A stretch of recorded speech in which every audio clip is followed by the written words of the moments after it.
¿Qué tal, señores de Anexoft? Me he visto en la necesidad de crear un pequeño curso de Entity Framework, porque todo el mundo me para preguntando cómo hago esto, cómo hago el otro, así que voy a tratar de hacer un pequeño cursito, ¿no?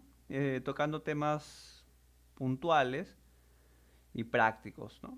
El objetivo es desarrollar un pequeño proyecto en consola, viendo temas, por ejemplo, Fluent API, Data Annotation, relaciones, manejo de Store Procedures y SQL Views con Entity Framework y consultas básicas con LinkU, ¿no? Bien, vamos a comenzar a trabajar nuestro proyectito y vamos a abrir el SQL Studio. Lo primero que vamos a hacer es crear un proyecto. Nos vamos a File. Por si acaso estoy trabajando con el Visual Studio 2015. Espero que usen esa versión. Y voy a crear un proyecto consola. ¿De acuerdo? Este proyectito lo voy a llamar curso EF. Al final de todos los videos que saque voy a subir este proyecto a GitHub para que ustedes lo puedan descargar.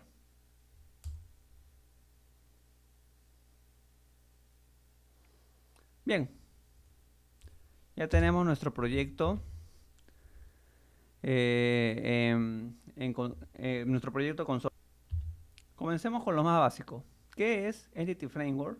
Es un ORM de Microsoft que nos permite trabajar mediante la programación orientada a objetos, realizar consultas a la base de datos, es decir, de que no tocamos código SQL, sino lo hacemos mediante métodos y clases. Esa es la idea, ¿no? Es programación orientada a objetos apuntando a una base de datos. Básicamente es eso.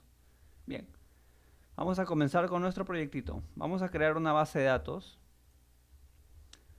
Vayamos a Database y yo voy a crear una base de datos que se llamará fcurso. Ya está. Lo primero que voy a hacer es crear una carpetita acá. Se llamará model. Ya está. Y dentro de model vamos a darle clic derecho, agregar new item y nos vamos a data. Y elegimos Adonet Entity Data Model. Y se va a llamar fcurso context. Le doy a agregar y me salen varias opciones. ¿Qué voy a elegir yo? Voy a elegir Empit Code First. El concepto Code First quiere decir que escribe primero o codifica primero, ya que vamos a crear las tablas desde código. Ese concepto se conoce como migración y es un concepto ambiguo para cualquier tecnología. ¿De acuerdo? Se nos ha creado una pequeña clase y esta se llama... es nuestro contexto. Básicamente es la que nos permite realizar las consultas a la base de datos. ¿Ya? Pueden borrar los comentarios y dejarlo tal como lo voy a dejar yo. Muy bien. Ahora, ¿cuál es nuestro segundo paso? Tenemos que habilitar las migraciones. Nos vamos a Tools, New Get Package Manager y activamos la consola. ¿Y qué escribimos? El siguiente comando es enable-migrations. Y se va a crear una carpeta llamada migrations, tal como lo tenemos acá. Muy bien, con esto ya se está habilitado las migraciones, es decir, que podemos crear las tablas a través de las clases que implementemos. Bien, en la carpeta model vamos a crear nuestra primera clase. Este se llamará alumno. Ahí está. Y creemos algún par de campos, ¿no? Bien, acá hay un estándar. Por defecto, cuando tú pones ID, el Entity Framework va a interpretar de que esto es el primary key. Ya maneja dos estándares. Puede ser ID o también podría ser alumno ID. Como ustedes gusten. ¿Cómo quieren trabajarlo? ¿Con ID o alumno ID? Trabajémoslo como alumno ID.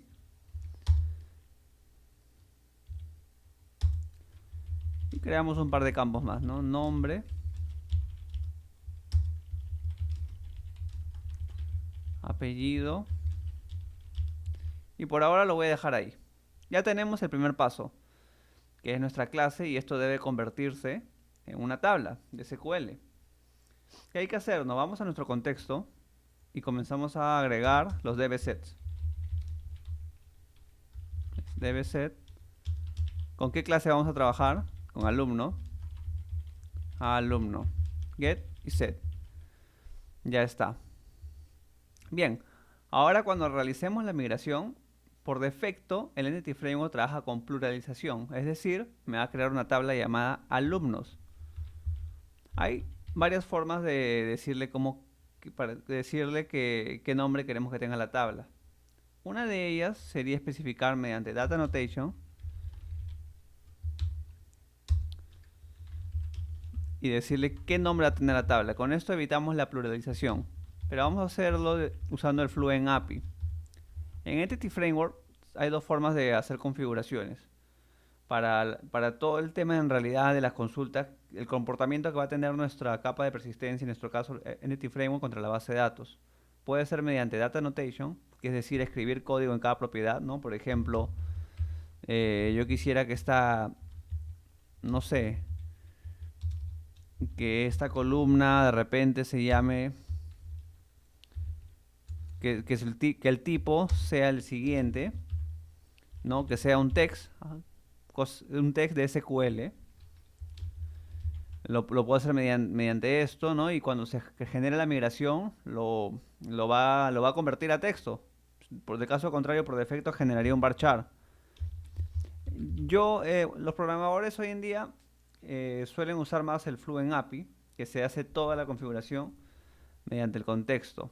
Yo suelo hacer un híbrido en realidad, uso Data Annotation y Fluent API. Data Annotation más que nada para especificar ciertas cosas acá, ¿no? Por ejemplo, si quiero que este campo sea required, entre otras cosas. Ya, pero como que la tendencia hoy en día es usar Fluent API. Y yo he estado testeando ya el Entity Framework 7 y por ejemplo algunas cositas, ¿no? Como declarar un index. Me decía, no lo puedes hacer mediante Data Annotation, usa Fluent API. O sea, como que la tendencia es usar Fluent API a fondo. Así que vamos a hacerlo todo mediante Fluent API.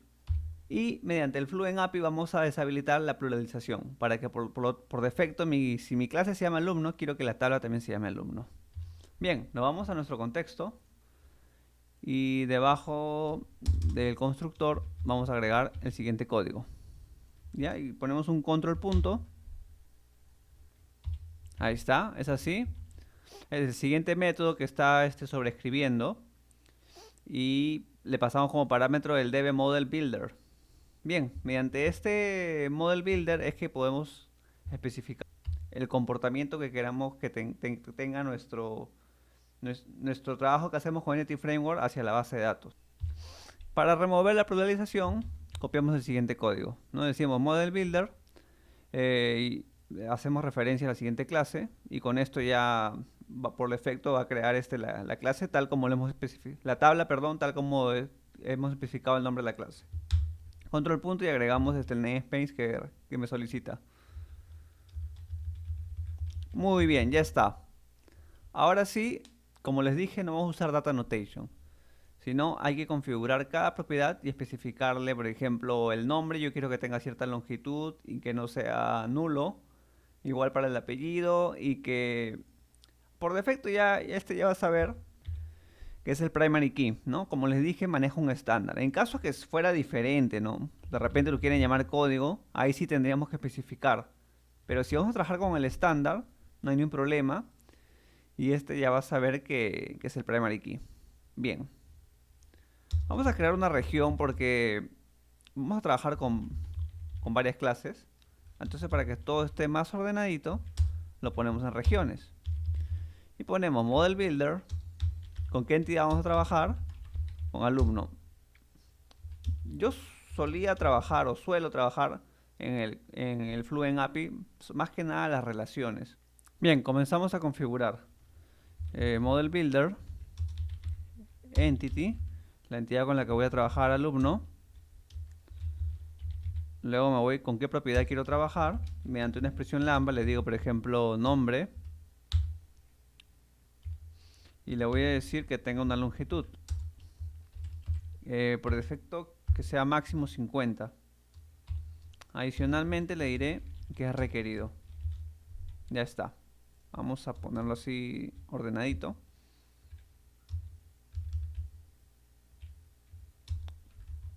Ya está.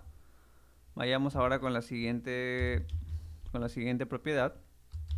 Apellido, por defecto le pondré que sea 100. ¿Qué otros campos tenía? Nada más, ¿no? Ya. Ya tenemos configurado nuestra primera clase, ¿no? Para que sepa cómo el Entity Framework debe generar la migración y con qué características debe crear la tabla. Bien, vamos a escribir acá el siguiente comando. add-migration y vamos a ponerle o sea, va a comenzar a generar archivos de migración. Entonces, ¿qué nombre le podría poner? No sé, le ponemos add alumno, por ejemplo. Y se va a crear en la carpeta migrations en breve, mientras que termine de procesar esto. Ya está. Bien, en mi caso nos ha demorado bastante porque previamente, antes de agregar la migración, va a hacer una consulta a la base de datos para identificar los cambios pendientes, ¿no? A diferencia del modelo actual. Si bien acá me lo ha creado, vamos a entrar acá a ppconfig y donde dice connection string, vamos a cambiar esta cadena de conexión, ¿de acuerdo? Entonces, yo voy a usar la autenticación mediante Windows. Acá en data source, ¿qué le voy a poner? Le voy a poner, ahí está, mi servidor. En este caso, ¿cómo se llama la base de datos? Fcurso, ¿no? Integrity Security True. Y el resto está bien ya. A ver, lo voy a borrar. Y voy a volver a generar.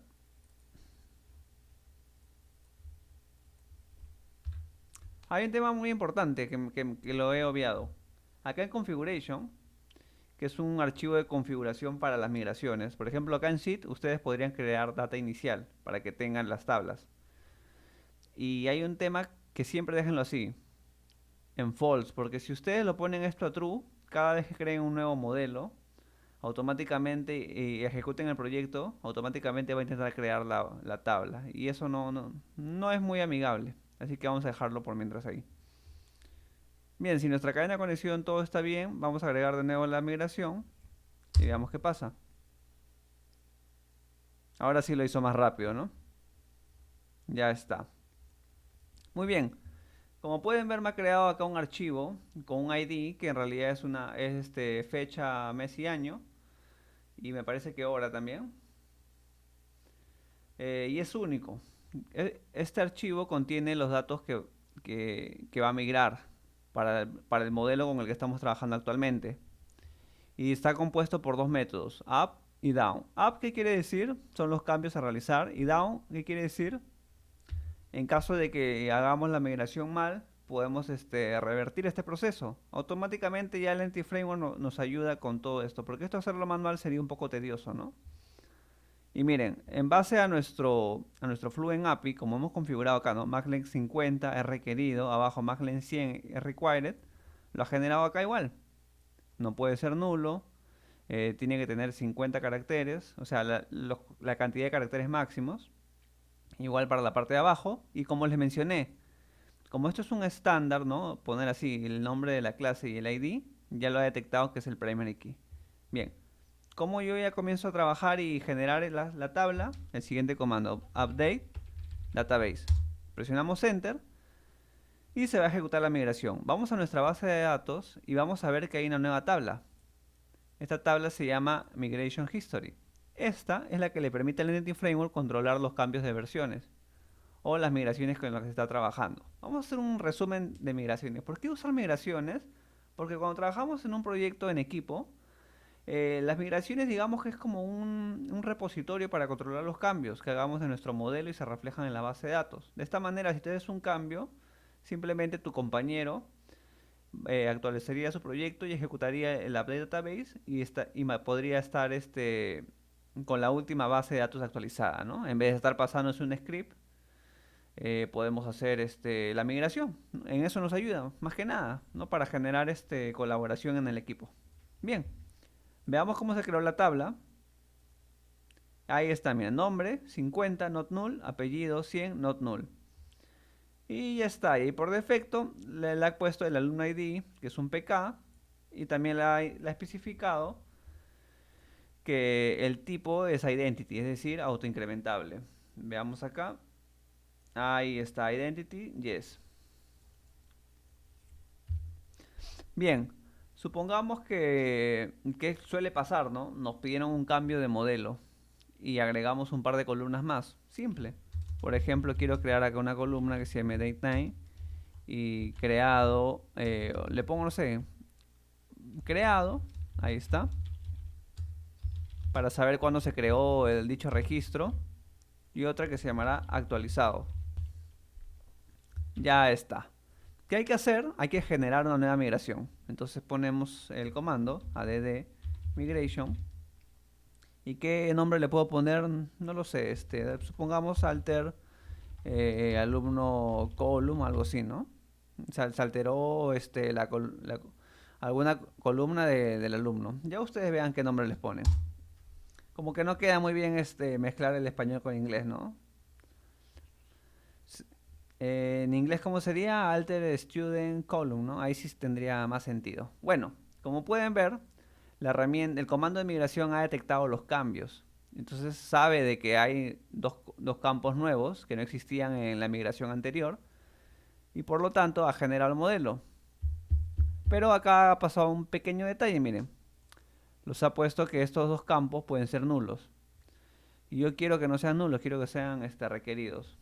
Vamos a borrar dicha migración. Ya está. ¿Y qué vamos a hacer? Bien. Vamos a hacerlo acá mediante Data Annotation para que vean las otras opciones también. Simplemente yo le puedo decir acá required y required. Me parece más práctico acá especificar las columnas. Cuando trabajamos a nivel de columnas podemos hacerlo desde acá. Pero como les digo, acostúmbrense a trabajar más con el Fluent API. Porque en el Entity Framework 7 como que ya te dice más trabaja el Fluent API y los programadores, ¿no?, que están más metidos en este tema, prefieren trabajar el Fluent API porque de verdad te da mayores posibilidades. Pero para que ustedes vean las dos formas, yo voy a hacerlo acá, en este caso especificándolo acá. Bien, voy a correr de nuevo la migración, el comando. Y ahora sí, miren, ya no puede ser nulo, ¿no? Y abajo ha generado para revertir esta migración, ¿no? Acá genera las columnas, acá borra las columnas. Muy bien. Vamos a decirle update database. Ya está. Si yo hago un refresh, debería ver las columnas. Ahí está, miren, creado y actualizado, datetime, y no pueden ser nulos. Vamos a configurar y trabajar con el método sit. Nos vamos a configuration sit y acá vamos a hacer un cambio. Por ejemplo, me voy a agregar el namespace para que no lo agregue directamente en el código, sino en la parte de arriba. Ya está. Y acá ya te trae un ejemplo ya, ¿no? Vamos a copiar ese ejemplito. Y te está diciendo, ¿no? Por ejemplo, trabajando con el contexto actual, queremos que cree o actualice la siguiente data. Ya voy a reemplazarlo. Y en mi caso, ¿con qué debe ser? Sería con el alumno. Add or update. Y comenzamos ahí a trabajar. Acá sería alumno. Voy a borrar los demás por mientras. No, y comienzo ahí, por ejemplo, nombre, perdón, sería Andrew Peter. ¿Qué más? Apellido, ya sería Andrew Peters, muy bien. ¿Qué más? El actualizado, quiero que por defecto sea un time. El creado también. La fecha actual, ¿no? Así podríamos crear otro de repente. Sara Gómez. Y ya está, ya. Ahora, ¿cómo se va a ejecutar eso en la siguiente migración? Bien, cuando genere otra migración, automáticamente va a ejecutar el sit, que es para rellenar la información, ¿no? Y en caso que ya existan los registros, los va a ignorar, o sea, los va a actualizar nada más. Por eso se llama el método así, add or update. Hasta acá llega esta lección.